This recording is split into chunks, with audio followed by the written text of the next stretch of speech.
Bapak Ibu Saudara, seringkali dalam kehidupan ini banyak sekali tantangan dan ujian di dalam iman kita. Ya, baik zaman dahulu hingga sekarang tetap terjadi. Masih ingat ya kisah seorang gubernur di Jakarta? Bagaimana dia diturunkan? Saudara bisa lihat itu gambarnya? Ya. Tapi Gusti Boten Sare, begitu ya. Kita melihat saat ini dia sampai hari ini dia mendapatkan kedudukan tinggi di pemerintahan. Artinya bahwa Tuhan itu enggak akan pernah tinggal diam ketika hambanya diperlakukan tidak adil. Mari kita baca di Daniel 3 ayat 8 sampai 18. Pada waktu itu juga tampillah beberapa orang Kasdim menuduh orang Yahudi. Berkatalah mereka kepada Raja Nebukadnezar, "Ya Raja, kekala hidup Tuanku." Ayat 10. "Tuanku Raja telah mengeluarkan titah bahwa setiap orang yang mendengar bunyi sangkakala, seruling, kecapi, rebab, gambus, serdam dan berbagai-bagai jenis bunyi-bunyian harus sujud menyembah patung emas itu. Dan bahwa siapa yang tidak sujud menyembah akan dicampakkan ke dalam perapian yang menyala-nyala. Ada beberapa orang Yahudi yang kepada mereka telah Tuanku berikan pemerintahan atas wilayah Babel, yakni Sadrak, Mesak, dan Abednego. Orang-orang ini tidak mengindahkan titah Tuanku ya Raja. Mereka tidak memuja dewa Tuanku dan tidak menyembah patung emas yang telah Tuanku dirikan." Sesudah itu, Nebukadnezar memerintahkan dalam marahnya dan geramnya untuk membawa Sadrak, Mesak, dan Abednego menghadap. Setelah orang-orang itu dibawa menghadap raja, berkatalah Nebukadnezar kepada mereka, "Apakah benar, hai Sadrak, Mesak, dan Abednego, bahwa kamu tidak memuja dewaku dan tidak menyembah patung emas yang kudirikan itu? Sekarang, jika kamu bersedia, demi kamu mendengar bunyi sangkakala, seruling, kecapi, rebab, gambus, serbam, dan berbagai-bagai jenis bunyi-bunyian, sujudlah menyembah patung yang kubuat itu. Tetapi jika kamu tidak menyembah, kamu akan dicampakkan seketika itu juga ke dalam perapian yang menyala-nyala. Dan dewa manakah yang dapat melepaskan kamu dari tanganku?" Lalu Sadrak, Mesak, dan Abednego menjawab Raja Nebukadnezar, "Tidak ada gunanya kami memberi jawab kepada Tuanku dalam hal ini. Jika Allah kami yang kami puja sanggup melepaskan kami, maka Ia akan melepaskan kami dari perapian yang menyala-nyala itu dan dari dalam tanganmu, ya Raja." Ayat terakhir, "Tetapi seandainya tidak, hendaklah Tuanku mengetahui ya Raja, bahwa kami tidak akan memuja dewa Tuanku dan tidak akan menyembah patung emas yang Tuanku dirikan itu." Jadi latar belakang dari kisah Daniel ini adalah seorang raja yang begitu hebat, yang punya luas wilayah begitu besar, ya. Di wilayahnya itu begitu besar seperti yang Pastor Roni kemarin gambarkan. Jadi dia ini kalau dibantah ya, maka masyarakat itu siap-siap aja menerima kematian. Enggak boleh dibantah oleh siapapun. Begitu kejamnya raja ini. Saudara bisa baca di rumah nanti, itu ada di Daniel 3, 1-5 dan ayat 19 sampai 30, itu saudara akan mengerti bagaimana nanti bisa nyambung dengan cerita yang saya bagikan pada pagi hari ini. Jadi saat itu Raja Nebukadnezar membuat patung emas yang besar di Babel dan memutuskan rakyatnya harus tunduk dan menyembah patung itu. Ya. Sadrak, Mesak, dan Abednego, yaitu teman-temannya Daniel, secara pribadi itu dia menolak untuk mematuhi perintah untuk menyembah patung tersebut. Meskipun sikap mereka ini akan menimbulkan akibat yang fatal, yaitu kematian bagi mereka bertiga dengan cara dibakar.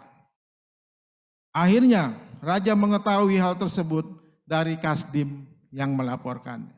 Selalu pasti ada orang-orang yang merancangkan kejahatan, tidak suka dengan orang yang diberkati. Selalu ada. Kita ingat ilustrasi pertama tadi, ada orang-orang yang ingin menurunkan gubernur tersebut. Ya, seperti itulah. Ada 3 pelajaran yang bisa kita ambil dari kisah Sadrak, Mesak, dan Abednego ini. Apa sikap kita ketika situasi sekeliling kita tidak sesuai dengan iman kita? Ini poinnya. Sikap kita ini bagaimana? Sikap saudara dan saya ini bagaimana responnya? Yang pertama, kita harus memiliki iman yang teguh atau tidak goyah. Ya. Inilah respon kita. Mari kita baca di Daniel 3 ayat 12 sampai 13 dan ayat ke-17. Ada beberapa orang Yahudi yang kepada mereka telah Tuanku berikan pemerintahan atas wilayah Babel, yakni Sadrak, Mesak, dan Abednego. Orang-orang ini tidak mengindahkan titah Tuanku, ya Raja. Mereka tidak memuja dewa Tuanku dan tidak menyembah patung emas yang telah Tuanku dirikan. Sesudah itu Nebukadnezar memerintah dalam marahnya dan geramnya untuk membawa Sadrak, Mesak, dan Abednego menghadap. Setelah orang-orang itu dibawa menghadap raja, katakan di ayat 17, jika Allah kami yang kami puja sanggup melepaskan kami, maka ia akan melepaskan kami dari perapian yang menyala-nyala itu dan dari dalam tanganmu, ya Raja. Jadi keputusan Raja Nebukadnezar untuk menyembah patung tidak meluputkan siapapun. Termasuk Sadrak, Mesak, dan Abednego ini yang termasuk orang-orang paling pandai di negara itu pada saat itu. Saking kejamnya raja ini, dia nggak peduli meskipun orang ini bermanfaat buat dia. Ketika tidak taat, dia akan bunuh. Ya. Situasi ini tidak menghalangi iman mereka tetap percaya kepada Tuhan. Dan mereka punya tekad yang kuat, tidak goyah iman mereka, dan tetap teguh imannya. Jadi orang-orang Kasdim ini bermaksud untuk mendapatkan kesukaan raja dan ingin menyakiti mereka bertiga. Ketika mereka ditanyai raja, mereka bertiga tetap setia kepada Allah tetapi tetap berbicara dengan hormat. Apa bukti iman dari Sadrak, Mesak, dan Abednego ini Bapak Ibu Saudara? Mari kita baca di ayat 17. Allah kami, jika Allah kami yang kami puja sanggup melepaskan kami, maka ia akan melepaskan kami dari perapian yang menyala-nyala itu. Dan dari tanganmu ya Raja. Inilah satu bentuk iman percaya dari Sadrak, Mesak, dan Abednego. Dia mengatakan, Tuhan dia sanggup melepaskan kami, dia katakan. Imannya berkata seperti itu. Nah, bagaimana jika kita aplikasikan dengan keadaan kita saat ini? Bagaimana dengan saudara dan saya? Jika sakit penyakit kita misalkan, ketika kita berdoa, belum juga disembuhkan, apa respon kita? Atau ketika saudara mendirikan satu usaha, enggak maju-maju usaha itu. Bagaimana? Apakah kita meninggalkan Tuhan dengan mengatakan, sudahlah. Toh begini-begini juga kehidupan saya. Ketika saya tetap bergereja, ketika saya berdoa, toh enggak ada perbedaan. Apakah seperti itu iman kita? Saya percaya setiap kita punya iman yang sama seperti Sadrak, Mesak, dan Abednego ini. Never give up. Jangan pernah menyerah. Beberapa tahun yang lalu, saya punya usaha yang pada saat itu lumayan. Waktu itu saya kena serangan jantung, sehingga tidak bisa urus usaha saya bangkrut. Tetapi saya memutuskan untuk tetap berdoa, berjuang, dan berusaha. Saya berganti-ganti usaha, mungkin saya ada 89 kali pada saat itu berganti-ganti usaha. Sampai modal saya habis semua. Enggak juga diberkati. Kurang apa saya tetap melayani, saya kerja mati-matian, belum juga diberkati. Sampai pada satu saat, saya mengambil keputusan, Percuma sudah. Saya gereja juga begini-begini aja. Akhirnya apa yang saya lakukan? 2-3 bulan saya mogok gereja. Saya mogok pelayanan. Wow, itu kejadian nyata. Karena saya kecewa kepada Tuhan. Saya marah kepada Tuhan. Saudara tahu apa yang terjadi? Enggak semakin membaik keadaan saya. Saya tambah stres. Jantung saya ketika berpikir dia tambah jeduk begitu. Enggak semakin baik. Poin yang saya mau sampaikan adalah tetap setia. Apapun situasi kita. Dan akhirnya saya memutuskan, wah ini enggak benar. Saya kembali datang kepada Tuhan. Saya ikut lagi net group. Saya melayani Tuhan kembali. 15 tahun yang lalu. Saudara lihat sampai hari ini. Saya berdiri untuk kemuliaan nama Tuhan.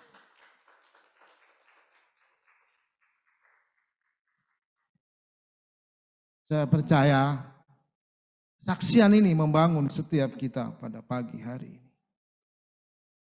Yang kedua, kita harus memilih untuk mentaati Tuhan daripada manusia. Mari kita baca Daniel 3 ayat 14 sampai 16.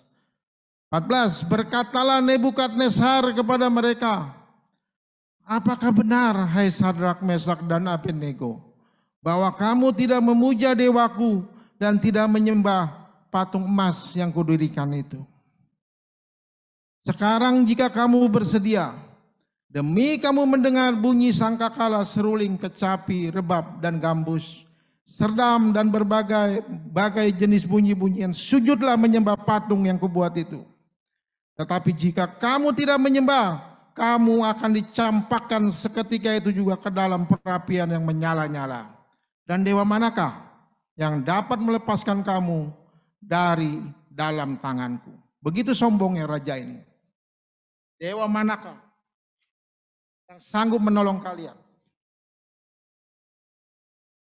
Sekarang, jika kamu bersedia, demi kamu mendengar bunyi sangkakala, seruling, kecapi, rebab, gambus, serdam, dan berbagai-bagai jenis bunyi-bunyian, sujudlah menyembah patung yang kubuat itu. Tetapi jika kamu tidak menyembah, kamu akan dicampakkan seketika itu juga ke dalam perapian yang menyala-nyala. Dan saya ulang ini supaya saudara tahu.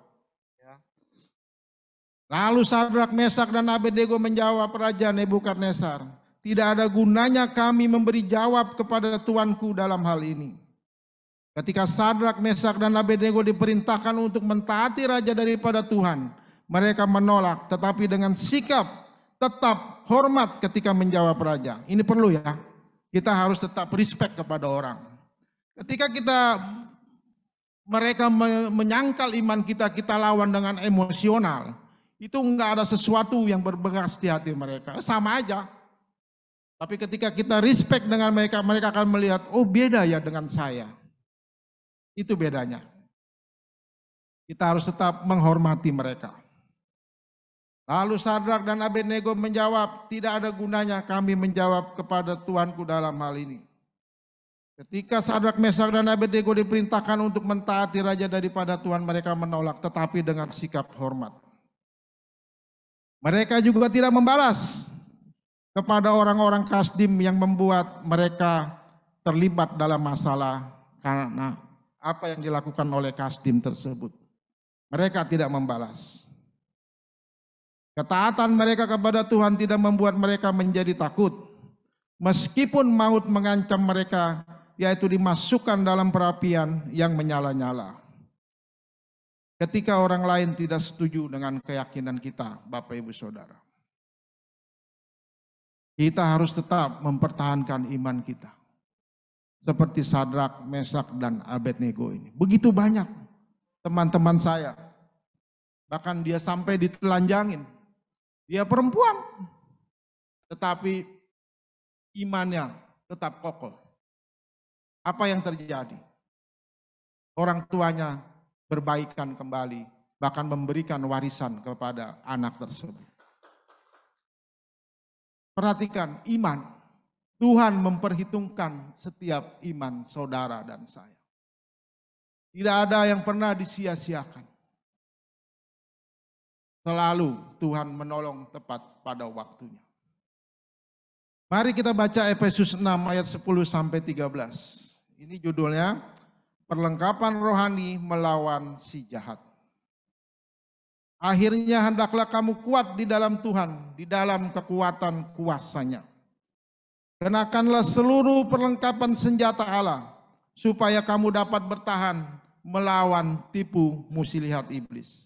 Ayat 12, karena perjuangan kita bukanlah melawan darah dan daging, tetapi melawan pemerintah-pemerintah, melawan penguasa-penguasa, melawan penghulu-penghulu dunia yang gelap ini, bahkan melawan roh-roh jahat di udara.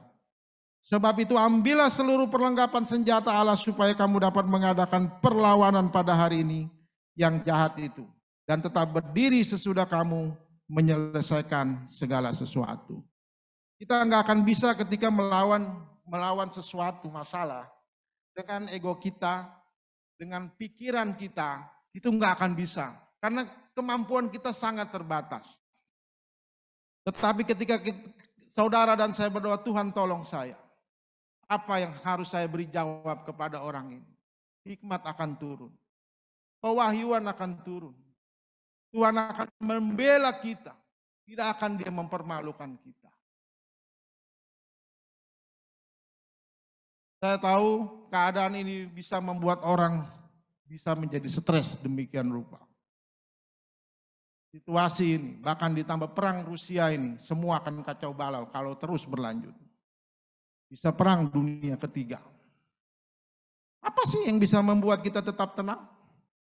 Yesus. Tuhan. Dialah sumber damai sejahtera kita. Dialah sumber pertolongan kita. Dikuatkan lagi, mari kita baca di Kisah Para Rasul 5 ayat 29.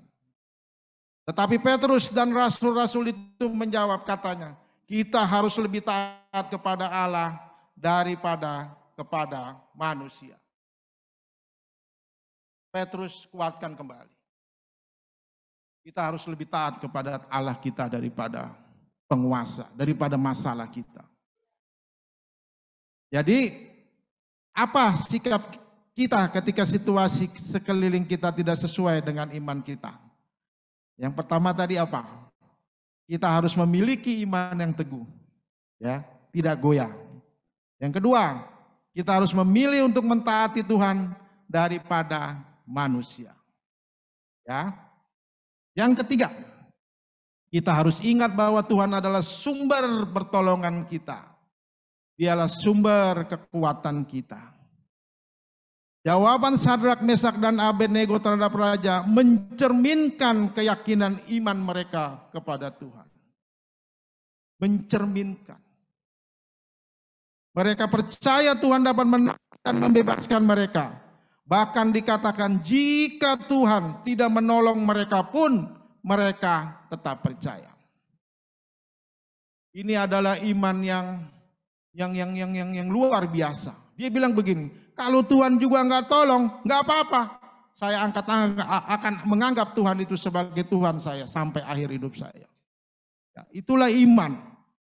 Itulah iman. Kita harus benar-benar mencontoh iman ini. Mereka tidak akan menyembah patung emas tersebut. Dan ini yang penting saudara, apa yang terjadi selanjutnya Bapak Ibu Saudara. Tuhan tidak hanya membebaskan mereka dari panasnya perapian yang menyala-nyala itu. Tetapi secara pribadi Tuhan hadir di situ. Ya, Tuhan hadir di situ. Itu 3 orang menjadi 4. Itu siapakah yang keempat? Yesus. Karena imannya, Yesus tergerak hatinya. Dia turun menyertai Sadrak, Mesak, dan Abednego. Sekali lagi perhatikan. Tuhan hadir menolong kita. Ketika iman kita tidak menjadi patah, Tuhan akan menolong kita tepat pada waktunya. Kita baca di ayat yang 24 dan 25. Kemudian terkejutlah Raja Nebukadnezar lalu bangun dengan segera. Berkatalah ia kepada menterinya, bukankah 3 orang yang telah kita campakkan dengan terikat ke dalam api itu? Jawab mereka kepada raja, benar ya raja. Katanya, tetapi ada 4 orang kulihat berjalan-jalan dengan bebas di tengah-tengah api itu. Mereka tidak terluka dan yang keempat itu rupanya seperti anak dewa. Pastor Robi bilang itu menggambarkan Tuhan Yesus. Karena pada zaman itu kan yang mereka pikir secara supranatural itu kan dewa begitu. Yesus yang hadir. Saya pastikan dulu, saya tanya Pastor Robi, benar begitu ya Pastor Robi?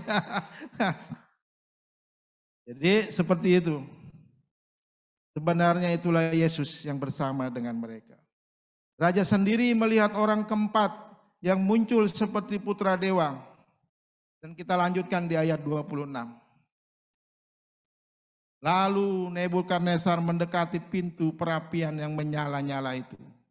Berkatalah ia, Sadrak, Mesak dan Abednego, hamba-hamba Allah yang maha tinggi, keluarlah dan datanglah kemari. Lalu keluarlah Sadrak, Mesak dan Abednego dari api itu. Kemudian raja memerintahkan mereka keluar dari perapian. Semua orang melihat mereka tidak terluka sama sekali. Dan hal ini membuat raja memuji Tuhan dan mengeluarkan dekret yang baru. Dia bilang begini, bahwa tidak ada seorang pun yang boleh berbicara menentang Tuhannya Sadrak, Mesak dan Abednego. Ya. Saya ingin saudara mengerti, Tuhan balik situasi. Dari tidak boleh adanya ateis, kira-kira begitu ya zaman itu. Dari tidak boleh ada nama Tuhan didengar, melalui 3 orang ini, nama Tuhan dipermuliakan. Kita ini ada berapa Bapak Ibu? Ada 50 kah? 60 kah? 60. Jika 3 orang dengan iman yang berkobar-kobar, dia menggerakkan hati Tuhan, dia rubah satu bangsa yang begitu besar. Dari tidak menyembah Tuhan menjadi memuliakan nama Tuhan. Jika kita aplikasikan dalam hidup kita sehari-hari, dalam keluarga kita, jangan sampai masalah keluarga, masalah keuangan, masalah pekerjaan itu membuat kita meninggalkan Tuhan. Itu enggak membuat menjadi baik. Saya garansi itu enggak membuat menjadi baik. Jadi Tuhan bisa sanggup membalik 180 derajat, ya. Ketika semua seolah-olah menentang atau melawan kita, Tuhan berdiri bagi kita. Tuhan hadir di tengah kita dan membuat dirinya dikenal oleh semua orang atau di sekitar kita. Ingatlah Bapak Ibu Saudara, Tuhan sanggup merubah situasi yang mustahil, yang tidak mungkin bagi kita, jika kita tetap percaya. Jika, jangan mau enaknya aja, saya percaya, I believe, I trust you Jesus, tapi saya nggak melakukan apa-apa. Apa yang membuat Tuhan tergerak menolong kita? Nothing. Kadang saya dulu termasuk orang yang paling suka membaca saya orang yang diberkati. Saya pasti diberkati. Tapi saya nggak melakukan apa-apa. Ini poinnya. Jika kita melakukan bagian kita, mewantuan orang, memuridkan orang, mempersatukan keluarga-keluarga, Yesus akan menolong kita. Bukan hanya kita, keturunan saudara-saudara akan diberkati. Karena ketika saudara berdiri di hadapan Tuhan, mengikut itu anak dan keturunan kita diberkati. Kenapa? Karena kita berdoa, in Jesus name aku berkati engkau, aku berkati keturunanmu ke depan. Begitulah yang terjadi. Keturunan anak-anak kita, sampai buyut-buyut kita akan diberkati. Janji Tuhan. Saya punya kesaksian. cukup bagus. Anak ini begitu pandai, IQ-nya tinggi sekali. Dia dari iman yang berbeda. Ketika dia lulus sekolah, dia masuk kuliah tidak bisa karena terkendala biaya. Ini membuat dia menjadi stres begitu rupa. Sampai ya hampir-hampir kurang waras begitu. Orang tuanya begitu bingung, dia bawa ke dukun A, dia bawa ke pulau B, dia bawa ke pulau C. Nothing happen. Gak ada yang terjadi. Tuhan gerakan saya berdoa untuk orang itu. Saya berpuasa untuk orang itu. Saudara tahu apa yang terjadi? Dia menjadi sembuh. Dan dia sekarang menjadi wakil kepala sekolah. Jesus, nama Tuhan kita tidak main-main. Jika kita punya hati untuk berdoa untuk orang lain. Jika untuk orang lain aja doa saya dijawab, apalagi untuk keluarga saya. Lakukan hal yang sama Bapak Ibu. Doakan teman-teman saudara, keluarga saudara. Tuhan akan memperhatikan hidup kita semuanya. Kalau saya mau kesaksian masih banyak nanti, bulan-bulan depan. Ya. Saya mau tutup dengan Roma 5 ayat 8-9. Akan tetapi Allah menunjukkan kasih-Nya kepada kita oleh karena Kristus telah mati untuk kita ketika kita masih berdosa. Lebih-lebih karena kita sekarang telah dibenarkan oleh darah-Nya, kita pasti akan diselamatkan dari murka Allah. Jadi sama seperti Yesus Kristus yang mendinginkan nyala api itu bagi Sadrak, Mesak, dan Abednego. Sama kepada kita juga. Tuhan lakukan yang sama. Yesus mau mati buat kita. Untuk meregam, membuat Allah menjadi tidak marah kepada kita. Tuhan Yesus rela mati, turun ke bumi untuk mati di kayu salib untuk menyelamatkan kita. Orang-orang yang berdosa ini. Dan saya mengakui, saya orang yang paling berdosa. Saya pernah ke dukun A, saya pernah ke dukun B, saya pernah ke sana kemari mencari Tuhan. Tapi Tuhan tidak menolak saya. Tuhan mengingatkan saya, Tuhan menyelamatkan saya. Itulah Tuhan kita. Dia tidak pernah menganggap kita orang yang reject. Bahkan ketika dosa kita seperti kain kermisi, Tuhan bisa putihkan kita menjadi orang benar di hadapan Tuhan. Jangan sia-siakan keselamatan ini. Jangan sia-siakan bagi setiap, saya sungguh berdoa. Jangan abaikan keselamatan yang sudah kita terima. Jangan diabaikan. Kita pegang sampai akhir hidup kita. Ada amin Bapak Ibu Saudara. Haleluya. Mari kita berdoa. Saya sungguh merasakan hadirat Tuhan begitu kuat pada saat ini. Biarlah bukan hanya saya yang merasakan, tapi kamu semua merasakan hadirat Tuhan pada pagi hari. Mendengar dan melakukan. Bapa, dalam nama Yesus, terima kasih untuk firman-Mu pagi hari.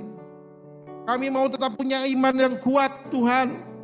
Kami mau tetap mempunyai iman yang kokoh bahkan ketika menghadapi situasi sulit. Dan kami minta pertolongan-Mu Tuhan menyertai kita semua Tuhan. Kami meminta hikmat-Mu Tuhan dalam menyelesaikan masalah yang kami hadapi. Seperti Daniel Tuhan yang meminta pertolongan Kau. Kami juga mau seperti itu. Tuhan, kami berdoa. Kami minta hadirat-Mu hadir di tempat ini. Dan kami berdoa secara khusus. Kirim hanya orang-orang yang membangun jemaat dalu. Luputkan dari orang-orang yang merancangkan kejahatan atas jemaat ini. Kami berdoa di dalam nama Yesus. Tuhan, terima kasih. Biarlah nama Engkau semakin dimuliakan dalam hidup kami mulai hari ini. Di dalam nama Yesus, setiap yang percaya katakan